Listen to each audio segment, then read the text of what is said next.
స్వరము షారోను స్వరము ఆధ్యాత్మిక సందేశము షారోను స్వరము షారోను స్వరము ఆధ్యాత్మిక సందేశము. ప్రియ దేవుని బిడ్డలారా, మీ అందరికీ కూడా నూతన సంవత్సర శుభాకాంక్షలు తెలియజేస్తూ ఉన్నాం. నేటి ధ్యానాంశము శ్రమ దినమున నీవు కృంగిన ఎడల అనే వాక్య భాగాన్ని మనము నేర్చుకుందాం. సామెతల గ్రంథము 24వ అధ్యాయము 10వ వచనాన్ని మనం చదువుకుందాం. సామెతల గ్రంథము 24వ అధ్యాయము 10వ వచనాన్ని మనము చూద్దాం. శ్రమ దినమున నీవు కృంగిన ఎడల నీవు చేతగాని వాడవగుదువు అని లేఖనం మనతో సెలవిస్తా ఉన్నది. ప్రియ దేవుని బిడ్డలారా, మన జీవన విధానములో అనేక శ్రమలు, వ్యాధులు, బాధలు మనల్ని చుట్టుముడుతూనే ఉన్నాయి. అనేక రీతులుగా మనము భరించలేమేమో అనుకుంటాం. ఒక్కొక్కసారి అమ్మో నా వల్ల కాదు అని మనం అనుకుంటూ ఉంటాం. అనేక సార్లు భయపడిపోతూ ఉంటాం. ఏం చేయాలో అర్థం కాని పరిస్థితుల్లో ఎవరినో ఆశ్రయిస్తూ ఉంటాం. ఆశ్రయించవలసిన వారిని వదిలిపెట్టేసి ఎక్కడికో వెళ్ళి మనము వారిని ఆశ్రయిస్తూ ఉంటాం. అయితే దేవుడు అంటూ ఉన్నాడు, నీ శ్రమ దినమున నువ్వు కృంగి నీలో నీవే ఆలోచించుకునవద్దు. అలా ఒకవేళ ఉన్నట్లయితే నీవు చేతగాని వాడవు. దేవుని బిడ్డలు కృంగి ఉంటారండి, కృంగరు. మన ప్రభువు కొదమ సింహము, మనము సింహపు పిల్లలం. సింహపు పిల్లలు ఎలా ఉంటాయి మరి? కృంగిపోయి ఉంటాయా? ఏ మాత్రం కూడా శత్రువు వస్తా ఉన్నప్పుడు దానిని ఎదుర్కోవటానికి సిద్ధంగా ఉండాలి. హల్లెలూయా. ఏదైతే మన మీదకి ఏ వ్యాధి అయితే రాబోతూ ఉన్నదో, ఏ శ్రమ అయితే మనల్ని చుట్టుముడుతూ మనల్ని బాధ పెడుతూ మనల్ని కృంగ తీస్తూ ఉన్నదో దానిని ఎదిరించే శక్తిని మనము పొందుకోవాలి. అలా మనము పొందుకోవాలి అంటే ప్రభు సన్నిధిలో ఉండి మనము ప్రార్థన చేయాలి, ప్రార్థించాలి. మనం అనేక సార్లు ప్రార్థించాం. మన బాధను బట్టి ఎక్కడికో వెళ్ళి చెప్తా ఉంటాం. ఆ ఎరుగమ్మ మన మీద జాలి దలిసినట్టుగా మాట్లాడుతుంది మొదట, తర్వాత మన గురించి అనేక చోట్ల చెప్తా ఉంటది. మనుషులను ఆశ్రయించుట కంటే యెహోవాను ఆశ్రయించుట మేలు అని దేవుడు సెలవిస్తా ఉన్నాడు. మరి మన పరిస్థితి ఎలా ఉన్నది? మన బాధల్లో, శ్రమల్లో మన ముందే అనేక అద్భుతాలు చూసాం ఇప్పటి వరకు కూడా, అవునా? మనం దేవుని సన్నిధికి వచ్చిన తర్వాత మన జీవితంలో ఎన్నో మేలులు చూసాం, ఎన్నో అద్భుతాలు చూసాం. అయితే ఈ చిన్న సమస్యకు మనం ఎందుకు భయపడిపోవాలి? ఇక్కడ దాకా తెచ్చిన దేవుడు మనల్ని చివరి దాకా నడిపించలేడా? నడిపించగలడు అని మనము నమ్మాలి, విశ్వాసం ఉంచాలి. నమ్ముట నీ వంతు అయితే నమ్ము వానికి సమస్తము సాధ్యము అని దేవుడు సెలవిస్తా ఉన్నాడు. మనము నమ్మాలి, విశ్వసించాలి. ఒకవేళ నీవు అనుకున్న కార్యాలు కానీ నీ శ్రమలు కానీ అలాగునే ఉండిపోయినాయేమో, అలాగునే నిన్ను చుట్టుముట్టి ఉన్నవేమో, అయితే అప్పుడు నువ్వు చేయవలసిన పని ఏంటి అంటే విసుకక ప్రార్థించాలి. ప్రార్థన మర్చిపోవటం కాదు కానీ, ప్రార్థనని పక్కన పెట్టడం కాదు కానీ, విసుకక మనము ప్రార్థించే వారముగా మనము ఉండాలి. ప్రభువు అన్ని వేళల మనల్ని కాచి కాపాడుతూనే ఉన్నాడు. ఆయన కునికి నిద్రిస్తే ఒక్క క్షణం అలా కునికి నిద్రిస్తే మనం ఏమైపోతాం? మనమైతే ప్రభువుని విడిచిపెట్టేస్తాం. నా శ్రమను బట్టి నేను నీ దగ్గరికి రానయ్యా, నాకెందుకు ఈ శ్రమ పెట్టావు? మొన్నటిదాకా నీ బిడ్డనే కదా నేను, ఈ శ్రమ నాకెందుకు పెట్టావు? అందుని బట్టి నీ దగ్గరకు నేను రాదలుచుకోలేదు అని మనం అంటూ ఉంటాం. మనమైనా విడిచిపెట్టేస్తాం ప్రభువుని. ఆ శ్రమలో కూడా ప్రభువు మనల్ని విడిచిపెట్టాడు. మనం అనుకుంటాం ప్రభువు మమ్మల్ని మర్చిపోయాడు. ఇంత అన్ని వదులుకుని, బంధువులను వదులుకుని, అన్నిటిని వదులుకుని నేను ప్రభువుని వెంబడించాను, ప్రభువు నన్ను మర్చిపోయాడు అని మనం అనుకుంటాం. కానీ ఆ సమయమును బట్టి ప్రభువు మనల్ని లేవనెత్తే దేవుడు, శక్తి కలిగిన దేవుడు. సభ నిన్ను ఎన్నడూ విడవను ఎడబాయను అని సెలవిచ్చిన దేవుడు నీ వెన్నంటే ఉన్నాడు. సభ నీ పట్ల కార్యము చేయబోతూ ఉన్నాడు.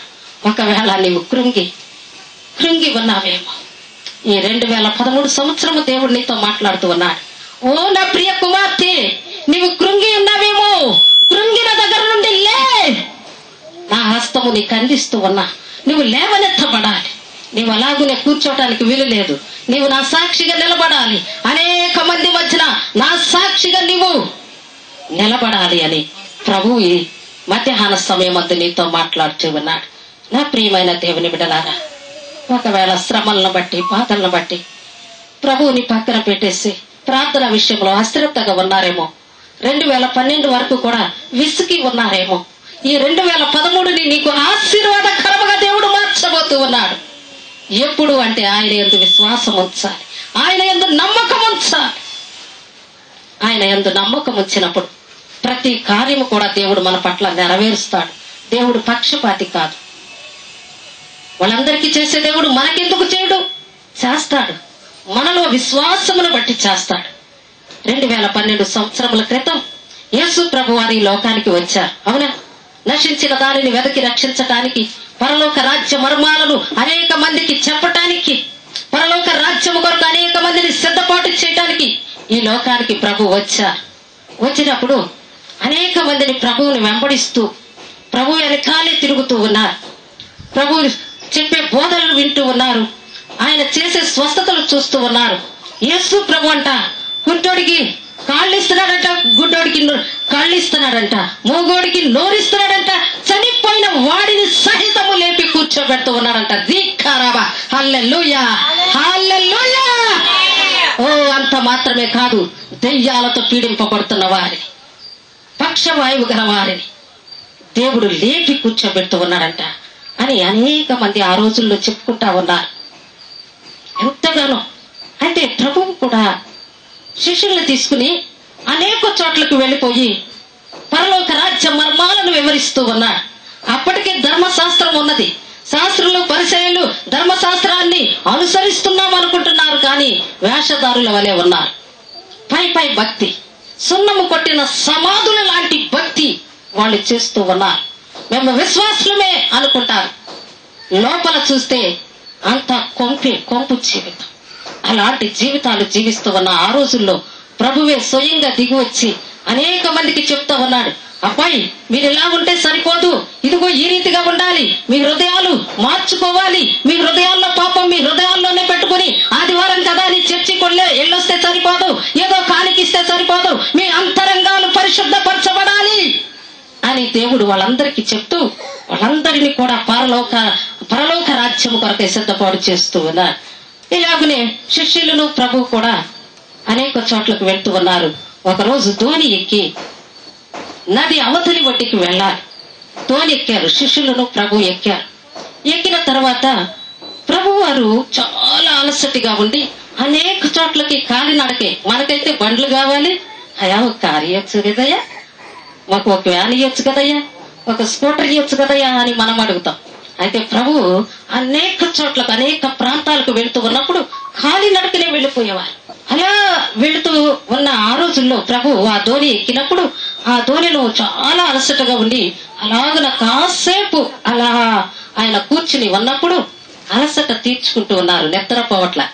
ఒకవేళ ఆయన కునికి నిద్రిస్తే మనం ఏమైపోతాము? నిద్రపోడు ఎప్పుడు దేవుడు.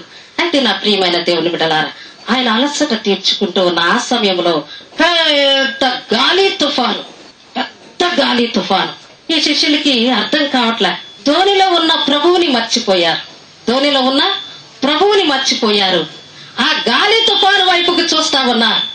అయ్ బాబోయ్, ఇంత గాలి, ఇంత తుఫాను మనల్ని ముంచేస్తుందేమో, మన బిడ్డల్ని వదిలేసి, మన కుటుంబాలు వదిలేసి ప్రభువుతో మనం వచ్చాం. ఇవాళ మన బిడ్డలు ఏమైపోతారు, మన కుటుంబాలు ఏమైపోతాయి, మనం ఈ నడి సముద్రంలో మునిగిపోతామేమో. మనం కూడా అంతే ఒక్కొక్కసారి అనుకుంటాం, అయ్యో అన్నిటినీ వదిలేసి నేను ప్రభువుని వెంబడించాను, నడి సముద్రములో నన్ను వదిలేస్తాడా అని అనుకుంటాం. కానీ వదిలే దేవుడు ఎంత మాత్రమును కాదు. నీ వెన్నంటే ఉండి నీకు ఆలోచన చెప్పి ముందుకు నడిపించే దేవుడు, నీ శ్రమల్లో వదిలేసే దేవుడు కాదండి. అయితే ఈ శిష్యులు అనుకుంటా ఉన్నారు, అయ్య బాబోయ్ మనం ఏమైపోతామో, ఈ సముద్రంలో ఈ నదిలో మునిగిపోతామేమో అని భయపడిపోతా ఉన్నారు. అయితే దేవుడు వారి వైపుకి చూస్తా ఉన్నాడు. వీళ్ళ విశ్వాస పరిమాణం ఎంత. ఇప్పటి వరకు కూడా నాతోనే తిరిగారు వీళ్ళు. నేను వెళ్ళిన చోటుకల్లా వచ్చారు వీళ్ళు. గుంటోడికి కాళ్ళు ఇస్తుంటే చూశారు, గుడ్డోడికి చుట్టిస్తుంటే చూశారు, చనిపోయిన వాడిని సహితము లేపుతూ ఉంటే చూశారు వీళ్ళు. అయితే ఈ చిన్న గాలి తుఫానుగా వీళ్ళు కలవరం చెందేది. వీళ్ళ విశ్వాసం ఎంతో చూద్దామని దేవుడు వాళ్ళ వైపుకే చూస్తా అలాగనే వాళ్ళ వైపుకు చూడనట్టుగా అలాగ కూర్చుని ఉన్నారు. వీళ్ళు ఎంతో భయం భయం కలవరం కలవరం. పితరు మనం ఏమైపోతాము, యాను మనం ఏమైపోతాము, వాళ్ళే అనేసుకుంటా ఉన్నారు, భయపడిపోతూ ఉన్నారు, కలవరం చెందుతూ ఉన్నారు. మనం కూడా అంతే. ఒక్కొక్కసారి ఎన్నో కార్యాలు మన జీవితంలో మన ముందే చూసాం. ఎన్నో అద్భుతాలు. ఎక్కడో ఉన్న మనల్ని ఎంత దాకా తెచ్చిన మన దేవుడు. హల్లెలూయా. ఎక్కడో ఉన్నాం మనం ఇది వరకటి దినాల్లో. పాపపు భూమిలో ఉన్నాం మనం. ఆయన పరిశుద్ధ రక్తముతో కడిగి మనల్ని పరిశుద్ధుల గుంపులో కలిపి మనల్ని ఆశీర్వదిస్తున్న దినాల్లో ఏదైనా శ్రమ మనల్ని చుట్టుముట్టినప్పుడు మనము కూడా కలవరపడిపోతా ఉంటాం, భయపడిపోతా ఉంటాం, ప్రభువుని మర్చిపోతా ఉంటాం. అలాగనే ఆ శిష్యులు మర్చిపోతా ఉన్నారు. ప్రభువు అక్కడే ఉన్నారు, దోణిలోనే ఉన్నారు, మర్చిపోయి వాళ్ళు కలవరపడతా ఉన్నారు. ప్రభు వారి వైపుకి చూస్తూ ఆలోచన చేస్తూ ఉన్నారు. ఇంతటి గొప్ప కార్యాలు నాతో తిరిగి వీళ్ళు చూశారు, ఎన్నో స్వస్థతలు చూశారు. ఈ చిన్న గాలి తుఫాను వీళ్ళనేమి చేస్తుంది? అయినా ఈ దోణిలో ఉన్నది ఎవరు? నేను. ప్రభువు ఉన్నాడు ఈ దోణిలో. హల్లెలూయా. ఈ దోణిలో నేను ఉంటే వీళ్ళు భయపడవలసిన పనేంటి అసలు అని ప్రభు అలాగనే వీళ్ళు ఏం చేస్తారా చూద్దాం. వీళ్ళ విశ్వాస పరిమాణం ఎంత ఉంది, అసలు వీళ్ళు విశ్వాసంలో నిలబడగలుగుతున్నారా లేదా, విశ్వాసంలో జారిపోతున్నారా, గమ్యం వరకు చేరేంత వరకు ఉండవు. చాలా మంది వస్తారు, సగంలోనే జారిపోతా ఉంటారు శ్రమను బట్టి. ఎలా ఉన్నది వీళ్ళ పరిస్థితి అని దేవుడు చూస్తా ఉన్నప్పుడు వీళ్ళు భయం భయంతో ప్రభువుని పిలుస్తా ఉన్నారు. ప్రభువా, మేము నశించిపోతా ఉన్నాం, నీకు చింత లేదా? లే లే లే అని ప్రభువుని లేపుతా ఉన్నారు. ప్రభు ఏమి నిద్రపోలా, వీళ్ళు చేసేదంతా చూస్తా ఉన్నారు. వీళ్ళు ఏం చేస్తున్నారు? వీళ్ళు నన్ను మర్చిపోయారా? నన్ను మర్చిపోయి వీళ్ళు కలవరపడుతూ ఉన్నారు, భయపడుతూ ఉన్నారు. అసలు వీళ్ళు ఏం చేస్తారన్నా వాళ్ళ విశ్వాస పరిమాణాన్ని చూస్తా ఉన్నారు ప్రభు. అయితే లేపనే లేపారు ప్రభుని. లేయా లేయా, మేము నశించిపోతానికి సిద్ధమైపోయి గాలి తుఫాను మమ్మల్ని ముంచేయడానికి సిద్ధంగా ఉన్నది నాయన, నువ్వు లెగవలసిందే. ప్రభు ఒక్కసారిగా అలా కూర్చుని, కోపం రాదండి, ఎక్కడ లేని కోపం వచ్చేసింది ప్రభుకి. ఇప్పటి వరకు నాతో మీరు తిరిగింది ఏంటి? ఏం చూశారు ఇప్పటి వరకు? అల్ప విశ్వాసులారా, అల్ప విశ్వాసులారా, ఈ చిన్నది నాకు అసాధ్యమా? నాకు సాధ్యమే అని మీకు తెలుసుగా. ఈ సృష్టి యావత్తును ఒక్క మాటతో నేను సెలవిచ్చి చేసిన దేవుడను నేను. ఓ దీనికి ఒక్క మాట సెలవిస్తే ఆ గాలి ఆగిపోద్దని మీకు తెలుసు, ఆ తుఫాన్ ఆగిపోద్దని మీకు తెలుసు. అయినా మీరు భయపడిపోతూ ఉన్నారు, కలవరపడిపోతున్నారు. అల్ప విశ్వాసులారా అని శిష్యుల్ని దేవుడు ఒక్కసారిగా గద్దించాడు. చూడండి, వాళ్ళలోని అల్ప విశ్వాసం మనలో కూడా అప్పుడప్పుడు వస్తానే ఉంటది. మన కుటుంబాల్లో తుఫానులు వస్తా ఉంటాయి, గాలి తుఫానులు వస్తానే ఉన్నాయి. వచ్చినప్పుడు మనం కూడా ఓ ధోనిలో కూర్చుని ఊగిపోతూ అయ్య బాబాయ్ ఎవరైనా పట్టుకుంటే బాగుండు, ఎవరైనా నాకు సహాయం చేస్తే బాగుండు అని ఊగిపోతా కలవరపడిపోతా ఉంటాం. ఆ సమయంలో నీ ధోనిలో యేసున్నాడని మర్చిపోతావు. హల్లెలూయా. ధోనిలో ఎవరున్నారండి? నా చిన్ని ధోనిలో యేసు ఉన్నాడు. ఎవరున్నారు? యేసు ఉన్నాడు. మన ధోనిలో యేసు ఉన్నాడని మనము నమ్మాలి, విశ్వసించాలి. ప్రభు వెంటనే వాళ్ళ వైపుకు చూసి, అల్ప విశ్వాసులారా, మీరు చిన్నదానికి భయపడిపోతారా అని ఆ గాలి వైపు, ఆ తుఫాను వైపుకు ఒక్కసారిగా చూసి, గాలి నిమ్మలించు, తుఫాను నిమ్మలించు అనగానే అవి ఎప్పటికప్పుడు ఆగిపోయినాయి అంట. హల్లెలూయా, హల్లెలూయా. అలాగనే మన కుటుంబంలో కూడా గాలి తుఫాను చెలరేగుతూ ఉన్నప్పుడు మనము ప్రభువు దగ్గర మొరపెట్టాలి. ప్రభువు దగ్గర మొరపెట్టాలి. మొరపెట్టినప్పుడు ప్రభు ఆ గాలి తుఫానుని ఒక్క మాటతో ఆపేస్తాడు. హల్లెలూయా. గాలి తుఫాను లాంటి శ్రమలను మనలను చుట్టుముడుతూ ఉన్నప్పుడు మనం ఎంత మాత్రము కూడా భయపడరాదు. ఎవరు భయపడతారండి? అన్యజనులు భయపడతారు. మనం ఎవరివి? దేవుని బిడ్డలం. క్రిస్టియన్స్ అంటే ఏంటి? పరిశుద్ధులు, క్రీస్తు బిడ్డలు. క్రిస్టియన్స్ అంటే క్రీస్తు బిడ్డలు. క్రీస్తు భయపడ్డా? భయపడలా. మరి క్రీస్తు బిడ్డలు భయపడతారా? భయపడరు. ఎంత మాత్రమును కూడా భయపడరు. మరి మనము మన బాధలను బట్టి, సమస్యలను బట్టి మనము భయపడేవారుగా ఎందుకుంటున్నామంటే మనలో ప్రభువు మీద విశ్వాసముతో ఈ 2013 సంవత్సరము మనం అడుగుపెట్టిన మనం విశ్వాసముతో ముందుకు కొనసాగుదాం. ప్రభువు మాకు తోడై ఉన్నాడు. నిన్ను విడువను ఎడబాయనని సెలవిచ్చిన దేవుడు, అన్ని వేళలో నన్ను కాచి కాపాడే దేవుడు. నా కుటుంబంలో ఈ శ్రమ ఎంత, ఆయన ఒక్క మాట సెలవిస్తే చాలు. ప్రభువా ఒక్క మాట సెలవి నాయన. సైతాను నన్ను ఏదో చేసేయాలనుకుంటుంది కానీ నువ్వు ఒక్క మాట సెలవి అని మనము ప్రార్థన చేసినప్పుడు ప్రభు మన మొర ఆలకిస్తాడు. మొదట మన మొరే ఆలకిస్తాడు. ఎవరైతే ఆయన తట్టు తిరిగి ప్రార్థన చేస్తారో ఆయన ఆలస్యం చేయడు. ఆలస్యం చేయకుండా మన వైపుకి ఆయన దృష్టి మళ్లించి మన మొర ఆలకించి మన కుటుంబంలో ఉన్న శ్రమని తొలగించేసి మన దుఃఖ దినములను సంతోషకరముగా మార్చే దేవుడు. హల్లెలూయా. ఒకవేళ 2012 అంతా కూడా నీవు అదే బాధతో, వ్యాధతో, శ్రమలతో విసికి వేసారిపోయి ఉన్నావేమో 2013 సంవత్సరం ఆనందంగా ఉండు. ప్రతి భారం ప్రభు మీద, ప్రభువే చూసుకుంటారు. అన్నిటినీ చేయగలిగిన శక్తివంతుడు మన దేవుడు. నువ్వు ఇంకా ఆ ఒక్క విషయంలో కొంచెం భయపడుతూ ఉన్నావు, అల్ప విశ్వాసం చూపిస్తా ఉన్నావు. ఏ ఒక్క విషయంలో జరిగిద్దా జరగదు. పిల్లగాడికి ఉద్యోగం వస్తుందా రాదా, పిల్లకి పెళ్లి జరిగిద్దా జరగదా, ఇది ఎట్ట జరిగిద్దక్క, ఇది ఎట్ట జరిగిద్ది అని మనం అనుకుంటాం. అయితే ప్రభు అంటారు ఇది నాకు సాధ్యమే కదా. నీ దూరంలో ఎవరున్నారు? హల్లెలూయా. ప్రభు ఉన్నారు మన దూరంలో. ప్రభు మన దూరంలో ఉంటే సైతాను మనల్ని ఏం చేయలేదు. ఏ ఆటంకాలు పెట్టాలనుకున్నా వాటన్నిటినీ కూడా దేవుడు ఇట్టే తొలగించేసి మన కుటుంబాలను ఆశీర్వాదకరంగా మార్చబోతూ ఉన్నాడు. ప్రియ దేవుని బిడ్డలారా, మనము ఉపాయము కలిగి ఉండాలి.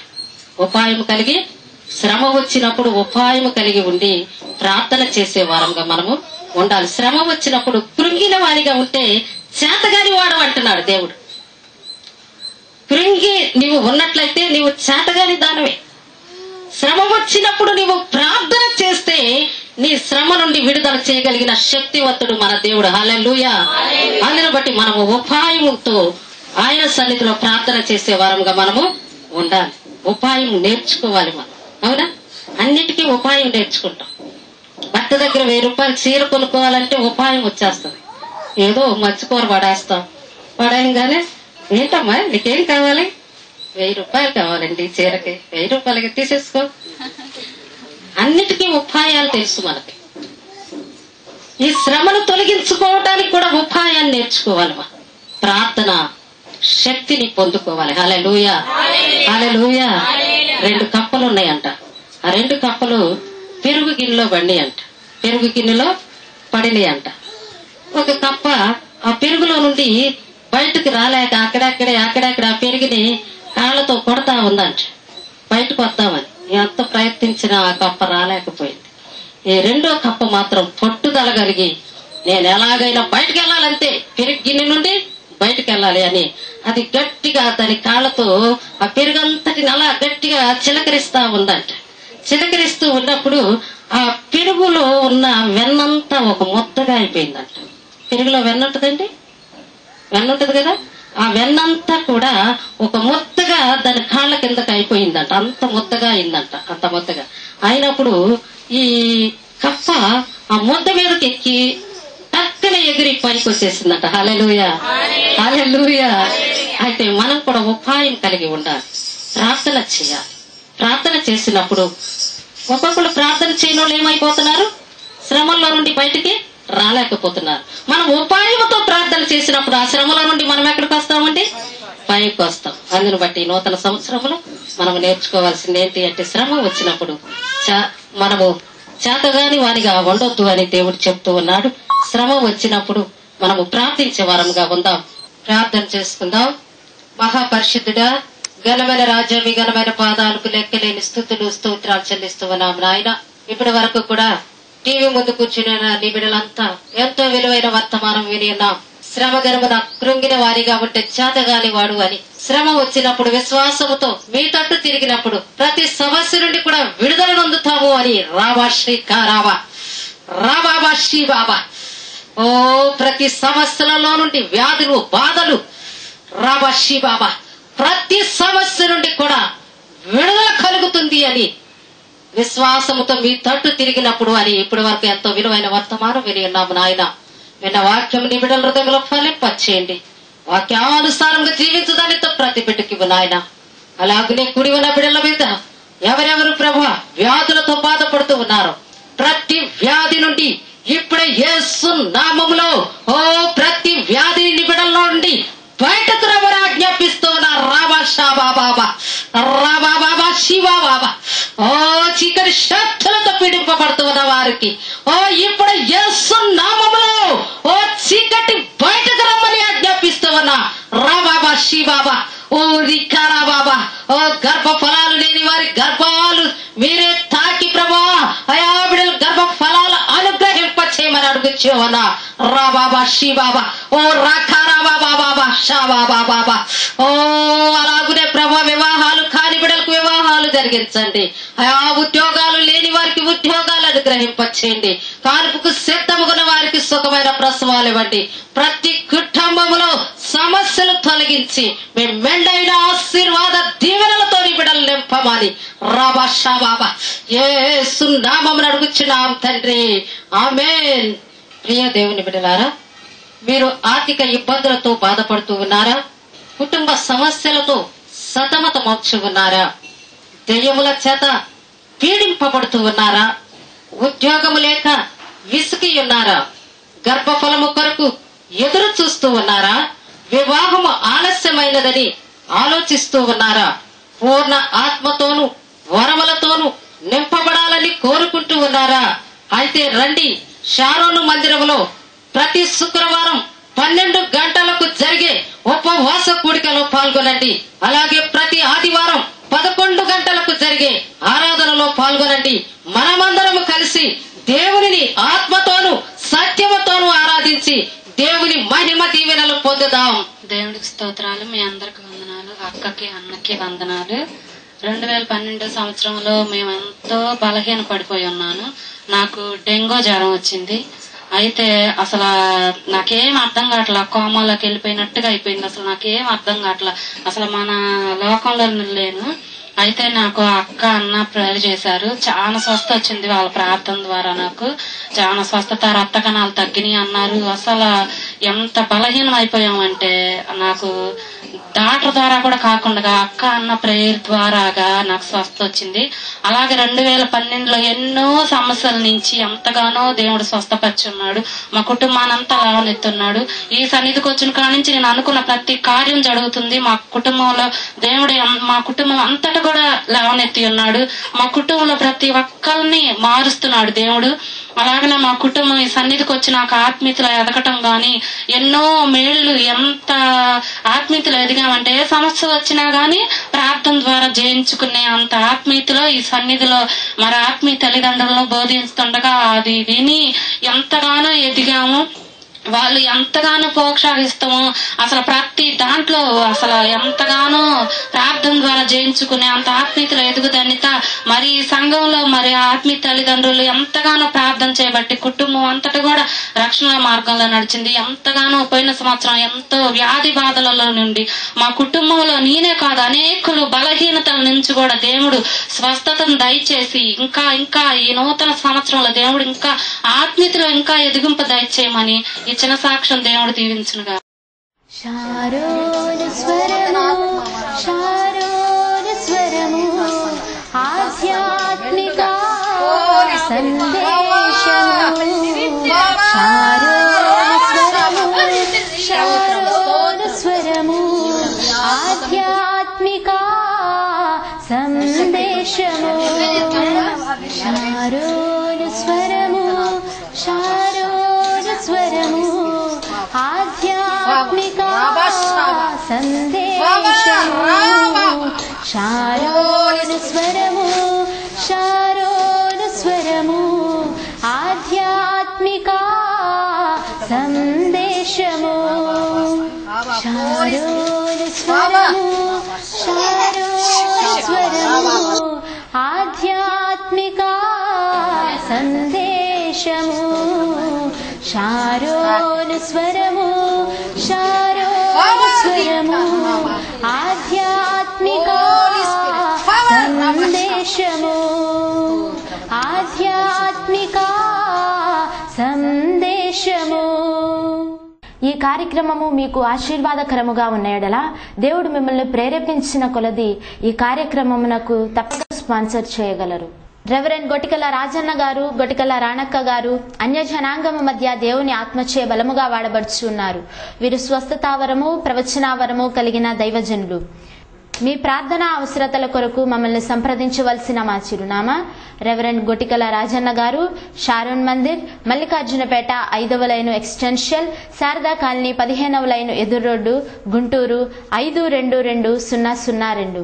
మా ఫోన్ నంబర్స్ 8121229390 మరి యొక్క నంబర్ 9888564231 మరి యొక్క నంబర్ 9885740253. God bless you.